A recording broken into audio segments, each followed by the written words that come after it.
नमस्कार। मेरे पहले वीडियो में मैंने लाइन कमांड के बारे में आपको सिखाया है। लाइन कैसे खींची जाती है और किस तरह से उसकी सबसे पहले यूनिट सेट की जाती है और उसके बाद लाइन अपन खींच सकते हैं। मैंने आपको 100 की लाइन खींच करके लाइन ड्रॉ करके मैंने आपको दिखाया है। वो अब मैं आपको वापस दिखाता हूँ जो मेरे पास अभी ओपन है। देखिए आप, ये मैंने 100 की लाइन खींच के आपको बताई थी, वो अभी यहाँ पे है। अब मैं आपको एंगल पे लाइन कैसे खींची जाती है, किसी भी पर्टिकुलर एंगल पे लाइन कैसे खींच सकते हैं हम, वो मैं आपको सिखाऊंगा।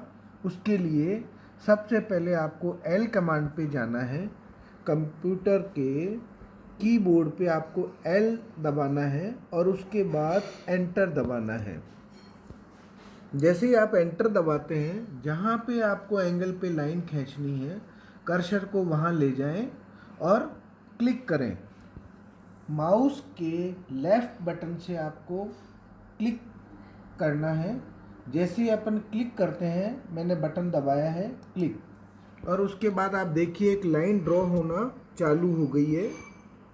इस लाइन को हम किसी भी एंगल पे ड्रॉ कर सकते हैं। अब मैं आपको दो चीज़ इसमें सिखाता हूँ। सबसे पहले कितनी लंबी लाइन हमें खींचनी है, पहली बात। दूसरी बात, किस एंगल पे हमें लाइन खींचनी है, वो एंगल। ये दोनों डाटाज हम इस कमांड में कैसे देंगे, उसके लिए मैं आपको बताता हूँ। सबसे पहले कंप्यूटर के कीबोर्ड पे शिफ्ट बटन को दबाना है और उसके साथ में 2 नंबर की दबानी है, यानी एट द रेट वाला जो बटन है वो अपने को दबाना है, एट द रेट। आप देख रहे होंगे एट द रेट मैंने कमांड यहाँ दिया है, एट द रेट कमांड का मकसद है आपको इसके बाद लाइन की लेंथ डालनी होगी, कितनी लंबी लाइन आपको खींचनी है। जैसे मैं इसमें 50 की लेंथ ड्रॉ करना चाहता हूँ, तो मैं देखिए आप कीबोर्ड पे 50 मैंने लेंथ डाल दी, 50। ठीक है गाइस।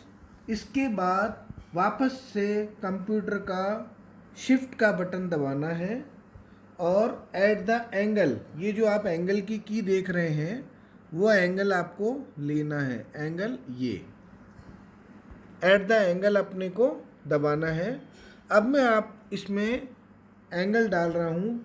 एंगल मैंने डाला है 30। एट द एंगल देने के बाद मैंने इसमें लिया है 30 और मैंने इसको दबा दिया है एंटर, ये एंटर। इसके बाद हमें इस कमांड से बाहर आना है, जिसके लिए एस्केप का बटन हमने दबा दिया। देखिए अब मैं आपको चेक करके बताता हूँ डायमेंशन टूल से कि हमने कितनी लंबी लाइन खींची है। यहाँ पे आप जाइए डायमेंशन में, अलाइन डायमेंशन, इसको आप सेलेक्ट कीजिए और एंटर का बटन दबाइए। एंटर का बटन दबाते ही आपका जो कर्सर है उसकी शेप चेंज होगी, स्क्वायर में बदल जाएगा, और लाइन के ऊपर आप इसको रख करके वापस माउस के क्लिक वाले बटन को दबाएंगे। जैसे मैं आपको दबा के दिखाता हूँ, ये मैंने दबाया और जैसे ही मैं इसको ऊपर लेके आया, ये आप देखिए 50 लेंथ की लाइन अपन ने ड्रॉ की थी। अब मैं आपको एंगल इसका चेक करके बताता हूँ। वापस अपन डायमेंशन लाइन में जाते हैं, इसको क्लिक करेंगे और ये एंगुलर, इसका एंगल चेक करने के लिए है। यहाँ पे मैंने इसको सेलेक्ट किया है। एंगल किस चीज़ का हमें देखना है, किन दो लाइनों का हमें एंगल चेक करना है, उन दोनों लाइनों को मैं सेलेक्ट करूँगा। सबसे पहले मैंने इस लाइन को सेलेक्ट किया है, उसके बाद इस लाइन को सेलेक्ट किया है, देखिए आप ये। और जैसे ही मैंने सेलेक्ट किया है, देखिए एंगल अपने आप ड्रॉ हो गया है, और उसके बाद मैं माउस के क्लिक वाले बटन को जैसे ही दबाऊंगा ये डायमेंशन फाइनल हो जाएगी। ये देखिए, यानी इस पॉइंट से मैंने एक लाइन कमांड लेकर के लाइन डाली, उसको अपन छोड़ देंगे और उसके बाद वापस से डाटा देंगे। मेरी तरफ ध्यान से देखिए, लाइन कमांड अपन लेंगे L, एंटर दबाएंगे, उसके बाद क्लिक करेंगे जहां से हमें एंगल की लाइन खींचनी है।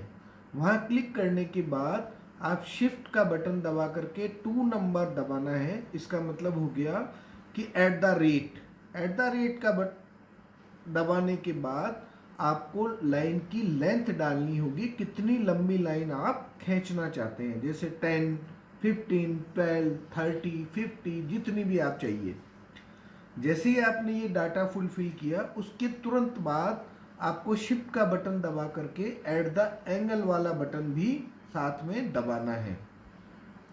जैसे ही आपने एंगल वाला शिफ्ट के साथ में एंगल का बटन दबाया, और उसके बाद आपको एंगल भी ड्रॉ करना पड़ेगा, एंगल भी इसमें वैल्यू डालनी पड़ेगी। जैसे मैंने आपको दिखाया था कि मैंने इसमें 30 डिग्री मैंने डाली, 30 का मैंने डाटा दिया। 30 का डाटा देने के बाद अपने आप ये लाइन एंगल में और उतनी लेंथ की डेवलप हो गई।